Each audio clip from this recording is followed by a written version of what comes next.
Hello and welcome to 50 Fabulous Knits.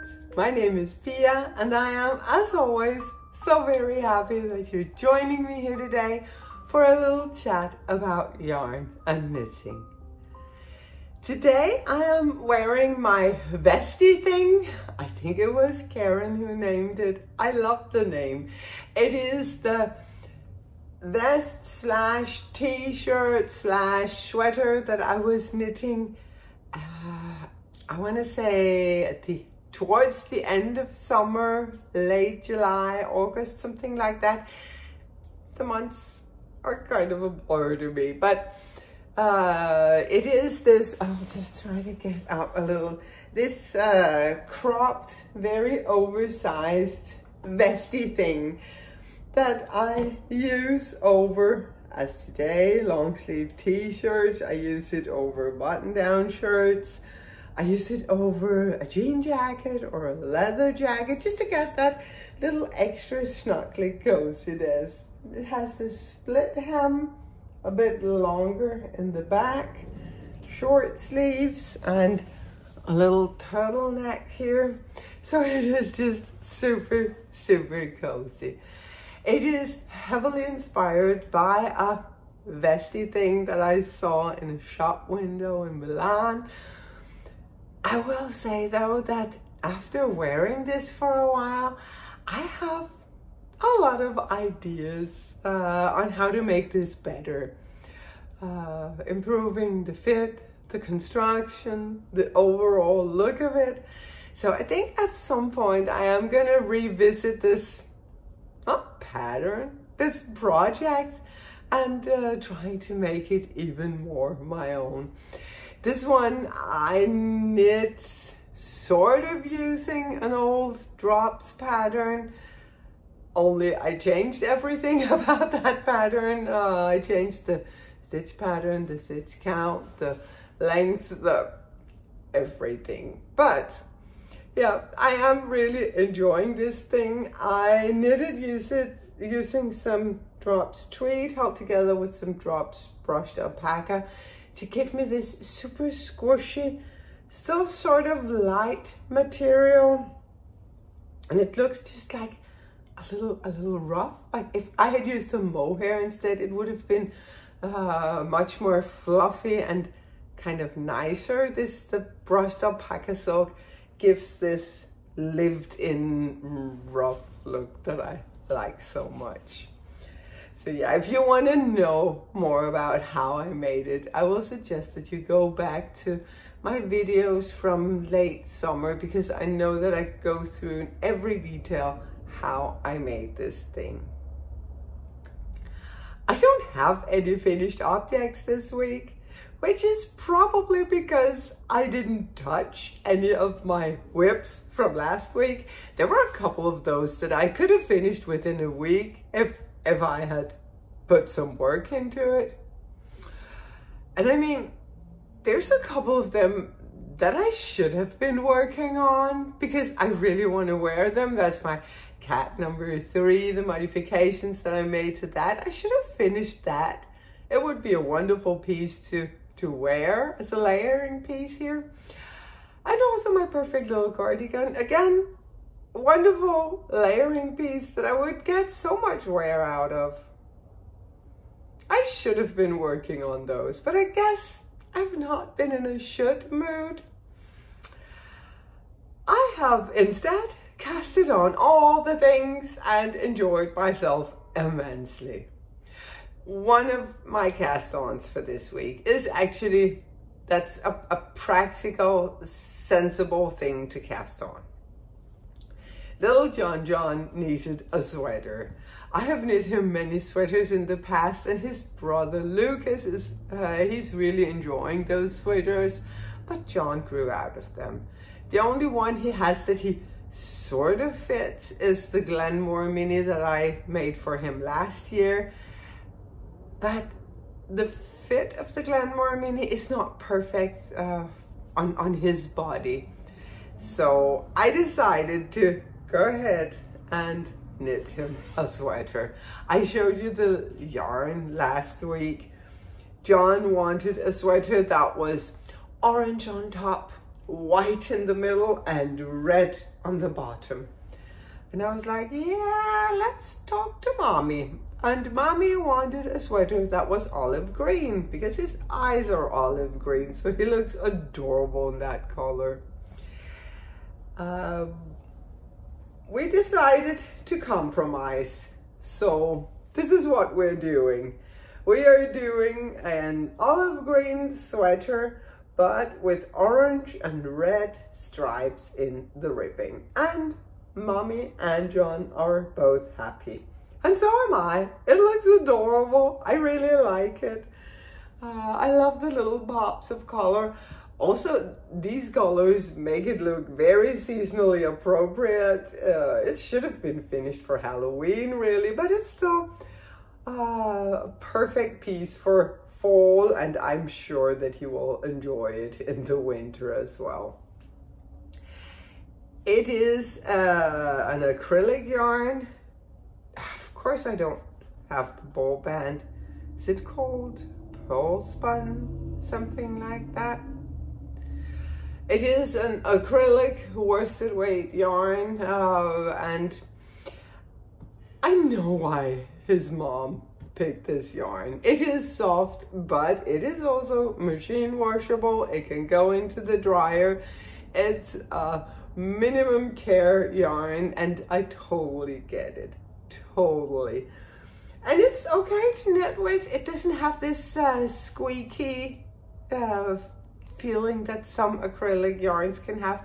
It feels more like a cotton wool blend, like one of those, yeah, cotton wool from Drops. There are so many of those on the market, 50-50 cotton and wool. That's actually what it feels like when you knit with it. So I'm sure that this is going to be a sweater that will get so much love. I'm using the pattern for my family sweater. It's this simple raglan sweater that I designed from size very big man to size teeny tiny baby. I am knitting size 5 to 6 years, I think, but I have separated for the sleeve just a little bit earlier than the pattern says, because John is tall but very, very slim. So I'm trying to modify it to fit him perfectly, and I think I'm there. I just need to make it long sleeves, long bottom, and then I will of course repeat these stripes in the ribbing on the body and on the arms, and he will look wonderful. I do have enough yarn to also make one for his younger brother Lucas, which they would look amazing in matching sweaters. But it's not as urgent to knit Lucas' sweater because he has so many of John's hand-me-downs. But I still think that he should have a sweater on his own, like a fresh new one made especially for him. I may not be able to finish it while I'm here, but I will be back in January, so it will not be too late to bring a sweater for him at that time. Oh, the family sweater does have on the yoke a pattern of Estonian braids like going around the yoke. I omitted those because they're such a pain to knit, and I have knit so many family sweaters. I have knit so many Estonian braids, and it's a pain. And also I didn't think that this one needed anything other than the stripes and the ribbing. So this is just plain knitting in the round, perfect for hanging out in the afternoons, chatting, playing, maybe even watching some television. So I'm sure that this one will be finished really, really fast. It does live in a project bag that is very close to my heart. It's one of you lovely viewers, Pitten, who made it for me We met at a yarn event in Denmark some months ago, and she gifted this one to me, and it is beautiful. This fabric, just look at it. It is so beautiful. And it is so well made, and I just love this bag. And the best thing is, Bitten just wrote me asking if I would like another one because she had found more of this fabric. I'm pretty sure she weaves it herself. It is so beautiful. So, of course, I am over the moon. Yeah. Really looking forward to that, Bitten. Thank you so much. I love this bag. I always keep a project in it, and it just goes around with me. It matches anything that I would ever wear, right? Do you see? It has my name written all over it. So this is my sensible cast on for the week. Then I have a completely non-sensible, is that a word?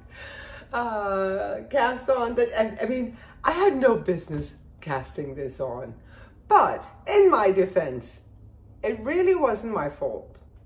Knit Picks had a sale for the wool of the Andes, which is one of my favorite yarns. And I know this is nothing fancy. It is not a yarn with a cool factor, or I just love it.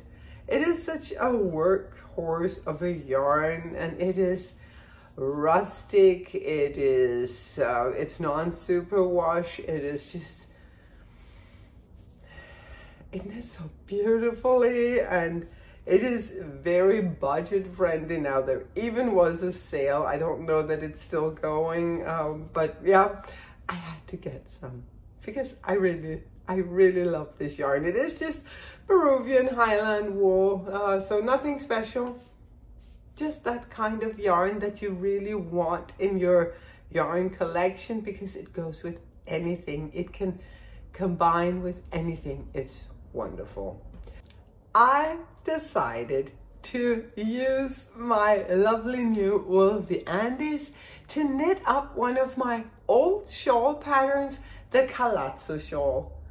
It was originally knit in a fingering weight using 3 different colors of an undyed white, a speckled white, and then a black.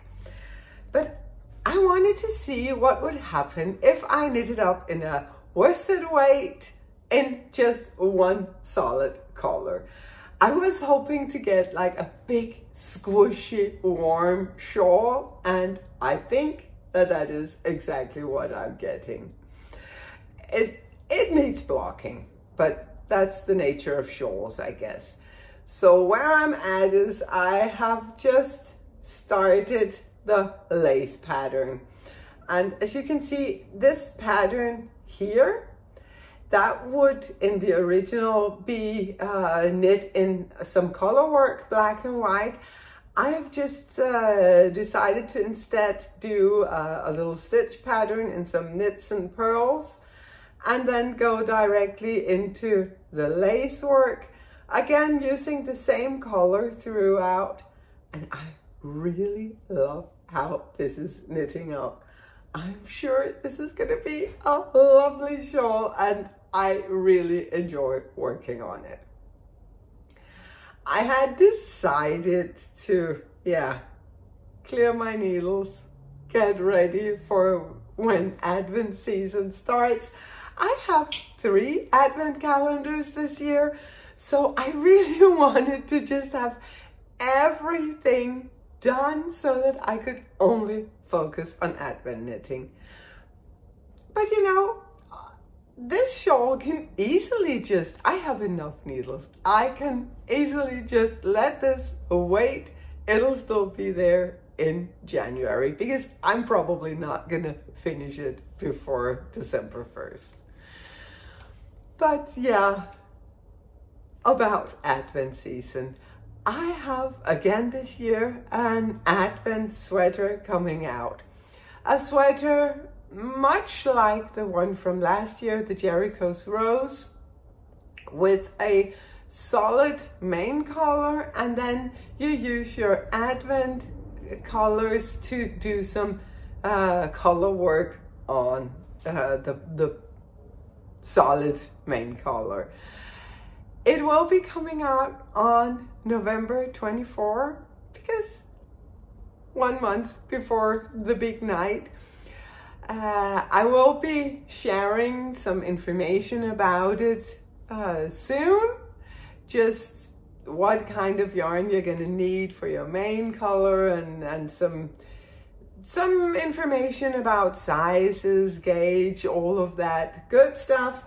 But yeah, it is on its way. It is almost through the test phase now, so I will be ready to publish it on November 24. And I will, of course, be knitting one more. I knit a sample, but of course, I'm gonna be using one of my advents to knit my own advent sweater.